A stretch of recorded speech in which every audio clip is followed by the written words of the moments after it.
Hi everyone, welcome back to Basic English Grammar classes. So ಇವತ್ತು ನಾವು 4th class ಅನ್ನು ನೋಡ್ತಾ ಇದ್ದೀವಿ. Basic and important words last 3 ಕ್ಲಾಸಲ್ಲಿ ನಾನು ಹೇಳ್ಕೊಟ್ಟಿದ್ದೆ. ಸೊ ಇನ್ನೂ ಕೆಲವೊಂದು ಬೇಸಿಕ್ ವರ್ಡ್ಸ್ ಇದೆ, ಅದನ್ನೇ ನಾವು ಈ ಕ್ಲಾಸಲ್ಲೂ ನೋಡೋಣ. Let's get started. ಹಿಯರ್ ಅಂತ ಅಂದರೆ ಇಲ್ಲಿ ಅಂತ ಅರ್ಥ. ಸೊ ಎಕ್ಸಾಂಪಲ್ ಆಗಿ ನಾವು ಕಮ್ ಹಿಯರ್ ಯು ಆರ್ ಅಂತ ಹೇಳ್ತೀವಿ, ರೈಟ್? ಸೊ ಹಿಯರ್ ಅಂದರೆ ಇಲ್ಲಿ. ದೇರ್ ಅಂದರೆ ಅಲ್ಲಿ ಅಂತ ಅರ್ಥ. ಸೊ ಎಕ್ಸಾಂಪಲ್ ಆಗಿ ಗೋ ದೇರ್, ಹೋಗು ಅಲ್ಲಿ. ದೆರ್ ವಾಸ್ ಅ ಕಿಂಗ್, ಅಲ್ಲಿ ಒಂದು ರಾಜನಿದ್ದ. ಸೊ ಯಾವುದೇ ಒಂದು ಸ್ಟೋರಿ ಸ್ಟಾರ್ಟ್ ಮಾಡುವಾಗ ಹೇಳ್ತೀವಲ್ಲ, ದೆರ್ ವಾಸ್ ಅ ಕಿಂಗ್ ಅಂತ, ಹಾಗೆ.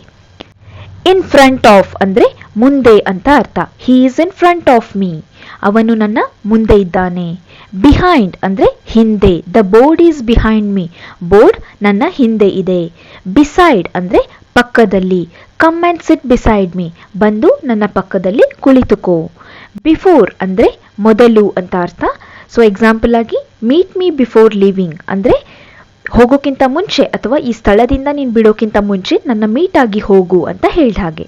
Next is after. ಆಫ್ಟರ್ ಅಂದರೆ ನಂತರ ಅಂತ ಅರ್ಥ. I'll come after 10 o'clock. So 10 ಗಂಟೆ ಆದ್ಮೇಲೆ ನಾನು ಬರ್ತೇನೆ ಅಂತ ಅರ್ಥ. ಬಿಟ್ವೀನ್ ಅಂದರೆ ಮಧ್ಯದಲ್ಲಿ. He is sitting between Priya and Riya, ಅವನು ಪ್ರಿಯಾ ಮತ್ತು ರಿಯಾ ಮಧ್ಯದಲ್ಲಿ ಕೂತುಕೊಂಡಿದ್ದಾನೆ ಅಂತ ಅರ್ಥ. ಆಲ್ವೇಸ್ ಅಂದರೆ ಯಾವಾಗಲೂ. ಹಿ ಈಸ್ ಆಲ್ವೇಸ್ ಬ್ಯುಸಿ, ಅವನು ಯಾವಾಗಲೂ ಬ್ಯುಸಿಯಾಗಿರ್ತಾನೆ ಅಂದರೆ ವ್ಯಸ್ತವಾಗಿರ್ತಾನೆ. ಬಿಕಾಸ್ ಅಂದರೆ ಯಾಕೆಂದ್ರೆ. Why did you do this? Because Priya told me to do so. So ಇದರ ಅರ್ಥ ಏನು? ಯಾಕೆ ಹೀಗೆ ಮಾಡಿದೆ ಅಂತ ಕೇಳಿದಾಗ ಯಾಕೆಂದ್ರೆ ಪ್ರಿಯಾ ನನಗೆ ಮಾಡ್ಲಿಕ್ಕೆ ಹೇಳಿದ್ಲು ಅಂತ ಅರ್ಥ. ಸೊ ಬಿಕಾಸ್ ಅಂದರೆ ಯಾಕೆಂದ್ರೆ. ದೇರ್ ಫೋರ್ ಅಂದರೆ ಅದಕ್ಕೋಸ್ಕರ. The seat is bigger, therefore more comfortable ಅಂದರೆ ಸೀಟ್ ದೊಡ್ಡದಾಗಿದೆ, ಸೊ ಅದಕ್ಕೆ ಕಂಫರ್ಟೇಬಲ್ ಆಗಿದೆ, ಅದಕ್ಕೋಸ್ಕರ ಕಂಫರ್ಟೇಬಲ್ ಆಗಿದೆ. ದೇರ್ ಫೋರ್ ಅಂದರೆ ಅದಕ್ಕೋಸ್ಕರ. ಅದರ್ವೈಸ್ ಅಂದರೆ ಇಲ್ಲ ಅಂದ್ರೆ ಅಂತ ಅರ್ಥ. ಸೊ ಎಕ್ಸಾಂಪಲ್ ನೋಡಿ, go now otherwise you will miss the train. ಹೋಗು ಈಗ, ಇಲ್ಲ ಅಂದ್ರೆ ಟ್ರೈನ್ ಅನ್ನ ನೀನ್ ಮಿಸ್ ಮಾಡ್ಕೊಳ್ತೀಯಾ. ನೆವರ್ ಅಂದ್ರೆ ಯಾವಾಗ್ಲೂ ಇಲ್ಲ. ಸೊ ಇದು ನೆಗೆಟಿವ್ ಸ್ಟೇಟ್ಮೆಂಟ್ ಆಗಿ ಯೂಸ್ ಮಾಡ್ತೀವಿ. ಐ ನೆವರ್ ಲೈ, ನಾನು ಯಾವಾಗ್ಲೂ ಸುಳ್ಳು ಹೇಳಲ್ಲ. ಎವರ್ ಅಂದ್ರೆ ಯಾವಾಗ್ಲಾದ್ರೂ. ಡಿಡ್ ಯು ಎವರ್ ಲೈ, ನೀನ್ ಯಾವಾಗ್ಲಾದ್ರೂ ಸುಳ್ಳು ಹೇಳಿದೀಯಾ ಅಂತ ಅರ್ಥ. ಸೊ ನೆವರ್ ಅಂಡ್ ಎವರ್ ಬಗ್ಗೆ ಕನ್ಫ್ಯೂಸ್ ಮಾಡ್ಕೊಳಕ್ ಹೋಗ್ಬೇಡಿ. ನೆವರ್ ಅನ್ನೋದು ನೆಗೆಟಿವ್ ಸ್ಟೇಟ್ಮೆಂಟ್ ಅಲ್ಲಿ, ಎವರ್ ಅನ್ನೋದು ಪಾಸಿಟಿವ್ ಸ್ಟೇಟ್ಮೆಂಟ್ ಅಲ್ಲಿ ನಾವು ಯೂಸ್ ಮಾಡ್ತೀವಿ. ಸೊ ಯಾವಾಗ್ಲಾದ್ರೂ ಹೇಳಿದೀಯಾ. ನೆವರ್ ಅಂತಂದ್ರೆ ನಾನು ಯಾವಾಗ್ಲೂ ಹೇಳಿಲ್ಲ ಅಂತ ಅರ್ಥ. ಈ 2 ವರ್ಡ್ಸ್ ಮೇಲೆ ಸ್ವಲ್ಪ ಕಾನ್ಸಂಟ್ರೇಷನ್ ಇರಲಿ. Okay, next is of course. Of course ಅನ್ನೋದು ನಾವು ತುಂಬಾ ಯೂಸ್ ಮಾಡ್ತೀವಲ್ಲ. ಸೊ ಅಫ್ಕೋರ್ಸ್ ಅಂದ್ರೆ ಖಂಡಿತ ಅಂತ ಅರ್ಥ. Can I use this? Of course ಅಂತ ಹೇಳ್ತೀವಲ್ಲ ಹಾಗೆ. Can I use this? Of course, ಖಂಡಿತ ಯೂಸ್ ಮಾಡ್ಬೋದು. ಆಫನ್. ಆಫನ್ ಅಂದ್ರೆ ಆಗಾಗ ಅಂತ ಅರ್ಥ. ಸೊ ಸ್ಪೆಲ್ಲಿಂಗ್ ಇದು OFTEN. ಓಕೆ, ಸೊ ಇದನ್ನ ಆಫ್ಟನ್ ಅಂತ ಓದಬಾರ್ದು, often. T is silent. Okay, often ಅಂದ್ರೆ ಆಗಾಗ. ಐ ಆಫನ್ ಗೋ ದೇರ್, ನಾನು ಆಗಾಗ ಹೋಗ್ತಾ ಇರ್ತೇನೆ ಅಂತ ಅರ್ಥ. ಯೂಶುವಲಿ ಸಾಮಾನ್ಯವಾಗಿ. ಐ ಯೂಶುವಲಿ ವೇಕಪ್ ಅಟ್ 5:30, ಸಾಮಾನ್ಯವಾಗಿ ನಾನು 5:30ಗೆ ಏಳ್ತೇನೆ. ಆಲ್ಮೋಸ್ಟ್ ಅಂದ್ರೆ ಬಹುತೇಕ. ಇಟ್ಸ್ ಆಲ್ಮೋಸ್ಟ್ ಡನ್ ಅಂದ್ರೆ ಬಹುತೇಕ ಒಂದು ಕೆಲಸ ಆಲ್ಮೋಸ್ಟ್ ಮುಗ್ದಿದೆ. ಹಾರ್ಡ್ಲಿ ಅಂದ್ರೆ ಕಠಿಣವಾಗಿ. There is hardly any coffee left ಅಂದ್ರೆ ಕಷ್ಟದಿಂದ ಒಂದ್ ಅಲ್ಪ ಸ್ವಲ್ಪ ಉಳಿದಿರಬಹುದು ಅನ್ನೋ ಮೀನಿಂಗ್ ಅಲ್ಲಿ ಇರುತ್ತೆ. ಒಕೇಶನಲಿ ಅಂದ್ರೆ ಸಂದರ್ಭಾನುಸಾರ. ವಿ ಸಿ ಈಚ್ ಅದರ್ ಒಕೇಶನಲಿ ಅಂದ್ರೆ ಸಂದರ್ಭ ಬಂದಾಗ ನಾವು ಮೀಟ್ ಆಗ್ತಾ ಇರ್ತೀವಿ, ರೆಗ್ಯುಲರ್ ಆಗಿ ನಾವು ಮೀಟ್ ಆಗಲ್ಲ ಅನ್ನೋ ಮೀನಿಂಗ್ ಬರುತ್ತೆ. ಸೊ ನೆಕ್ಸ್ಟ್ ನಾವು ಇಂಡೆಫಿನೆಟ್ ಪ್ರನೌನ್ಸ್ ಅನ್ನ ನೋಡೋಣ. ಸೊ ಈ ಪ್ರನೌನ್ ಏನಿದೆ, ಇಂಡೆಫಿನೆಟ್ ಪ್ರನೌನ್, ಇದು ನಮಗೆ ಡೈಲಿ ಲೈಫ್ ಅಲ್ಲಿ ತುಂಬಾ ಯೂಸ್ ಆಗುತ್ತೆ. ಇದರಲ್ಲಿ 3 ಪಾರ್ಟ್ಸ್ ಇರುತ್ತೆ. Anybody, somebody, everybody, nobody. ಇದನ್ನ ನಾವು ಪರ್ಸನ್ಗೆ ಯೂಸ್ ಮಾಡ್ತಾ ಇರ್ತೀವಿ. And anywhere, somewhere, everywhere and nowhere ಅನ್ನೋದು ಪ್ಲೇಸ್ ಅಥವಾ ಒಂದು ಸ್ಥಳಕ್ಕೆ ಯೂಸ್ ಮಾಡ್ತೀವಿ. ಸೊ ನೋಡೋಣ ಇಲ್ಲಿ. Anybody, anyone. ಸೊ ಇದರಲ್ಲಿ ನೀವು ಎರಡನ್ನೂ ಯೂಸ್ ಮಾಡ್ಬೋದು. ಎನಿಬಡಿ ಅಂದ್ರೆ ಸ್ವಲ್ಪ ಇನ್ಫಾರ್ಮಲ್ ಆಗಿರುತ್ತೆ, ಎನಿವನ್ ಅನ್ನೋದು ಸ್ವಲ್ಪ ಫಾರ್ಮಲ್ ಆಗಿರುತ್ತೆ. ಸೊ ಎನಿವನ್ ಅಂತ ನೀವೆಲ್ಲಾದ್ರೂ ಮೇಲ್ ಬರೆಯುವಾಗ, ಎಸ್ಸೆ ಬರೆಯುವಾಗ ನೀವು ಎನಿವನ್ ಅಂತಾನೆ ಯೂಸ್ ಮಾಡಿ. ಸೊ ಎನಿಬಡಿ ಇದರ ಅರ್ಥ ಏನು? ಯಾರಾದರೂ ಅಂತ ಅರ್ಥ.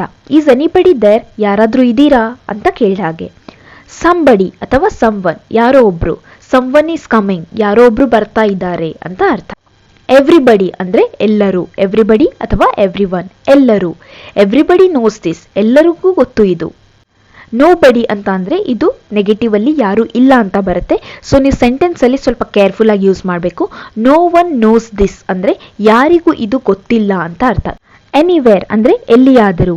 Have you seen Priya anywhere? ಪ್ರಿಯಾನ ಎಲ್ಲಾದ್ರೂ ನೋಡಿದೀಯಾ ಅಂತ ಅರ್ಥ. ಎನಿವೇರ್ ಅಂದ್ರೆ ಎಲ್ಲಾದರೂ ಅಂತ ಅರ್ಥ. ಸಮ್ವೇರ್ ಅಂದ್ರೆ ಎಲ್ಲೋ ಅಂತ ಅರ್ಥ. ಐ ಹ್ಯಾವ್ ಸೀನ್ ಸಮ್ವೇರ್, ನಾನು ಇದನ್ನ ಎಲ್ಲೋ ನೋಡಿದ್ದೀನಿ ಅಂತ ಅರ್ಥ. ಎಲ್ಲೋ ನೋಡಿದ್ದೀನಿ, ಎಲ್ಲೋ ಮಾತಾಡ್ಸಿದ್ದೀನಿ ಅಂತ ಕೇಳ್ತೀವಲ್ಲ ಹಾಗೆ. ಸಮ್ವೇರ್ ಅಂದ್ರೆ ಎಲ್ಲೋ.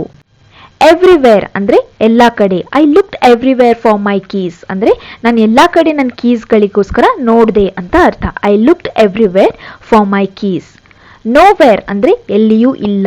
ಐ ಫೌಂಡ್ ಇಟ್ ನೋವೇರ್, ನನಗೆ ಇದು ಎಲ್ಲೂ ಕಾಣಿಸ್ಲಿಲ್ಲ ಅಥವಾ ಎಲ್ಲೂ ಸಿಗ್ಲಿಲ್ಲ ಅಂತ ಅರ್ಥ. ಸೊ ಇದು negative statement nowhere. Nobody and nowhere ಸ್ವಲ್ಪ ಕನ್ಫ್ಯೂಸ್ ಆಗುತ್ತೆ. ಇದು ನೀವು ಜಾಸ್ತಿ ಸೆಂಟೆನ್ಸಸ್ ಅಲ್ಲಿ ಯೂಸ್ ಮಾಡಿದಾಗ ನಿಮಗೂ ಇದು ಅರ್ಥ ಆಗುತ್ತೆ. Okay, so nobody and nowhere ಈ ಎರಡು ವರ್ಡ್ಸ್ ಅನ್ನ ನೀವು ಯೂಸ್ ಮಾಡುವಾಗ ಯಾವಾಗಲೂ ಒಂದು ವರ್ಡ್ ಏನಾಗಿರುತ್ತೆ, ಮೇನ್ ವರ್ಡ್, ಅದು ನಿಮಗೆ ಪಾಸಿಟಿವ್ ಅಲ್ಲಿ ಇರಬೇಕು. ಸೊ ನಾವು ಆಲ್ರೆಡಿ ಇವಾಗ ಪರ್ಸನ್ ಬಗ್ಗೆ ಯೂಸ್ ಮಾಡಿದ್ವಿ, ಪ್ಲೇಸ್ ಬಗ್ಗೆ ಯೂಸ್ ಮಾಡಿದ್ವಿ, ಇವಾಗ ಥಿಂಗ್ಸ್ ಬಗ್ಗೆ ಯೂಸ್ ಮಾಡ್ತಾ ಇದ್ದೀವಿ. Anything, something, everything and nothing. Okay, anything ಅಂದರೆ ಏನು ಅಂತ ಅರ್ಥ. I do not have anything to eat, ನನಗೆ ತಿನ್ನಲಿಕ್ಕೆ ಏನೂ ಇಲ್ಲ, ಏನೂ ಸಹ ಇಲ್ಲ ಅಂತ ಹೇಳ್ತೀವಲ್ಲ ಹಾಗೆ. I do not have anything to eat. Something ಅಂದರೆ ಏನೋ ಅಂತ ಅರ್ಥ. I have to tell something, ನನಗೆ ಏನೋ ಹೇಳಬೇಕು. ಎವ್ರಿಥಿಂಗ್ ಅಂದರೆ ಎಲ್ಲವೂ. ಐ ಏಟ್ ಎವ್ರಿಥಿಂಗ್, ನಾನು ಎಲ್ಲವನ್ನೂ ತಿಂದೆ. I eight everything. ನಥಿಂಗ್ ಅಂದ್ರೆ ಏನೂ ಇಲ್ಲ. There is nothing. So there is nothing ಅಂದ್ರೆ ಅಲ್ಲಿ ಏನೂ ಇಲ್ಲ ಅಂತ ಅರ್ಥ. ಹೋಮ್ವರ್ಕಿಗೆ ನಾನು 2 ಸೆಂಟೆನ್ಸ್ ಅನ್ನ ಕೊಟ್ಟಿದ್ದೀನಿ. ಈ 2 ಸೆಂಟೆನ್ಸ್ ಅನ್ನ ನೀವು ಇಂಗ್ಲಿಷ್ ಅಲ್ಲಿ ಟ್ರಾನ್ಸ್ಲೇಟ್ ಮಾಡಿ ಕಮೆಂಟ್ ಸೆಕ್ಷನ್ ಅಲ್ಲಿ ಕಮೆಂಟ್ ಮಾಡಿ. So this is the end of the video. I hope you liked it. ನಿಮಗೆ ಇದು ಅರ್ಥ ಆಗಿದೆ ಅಂತ ಅನ್ಕೊಳ್ತೀನಿ.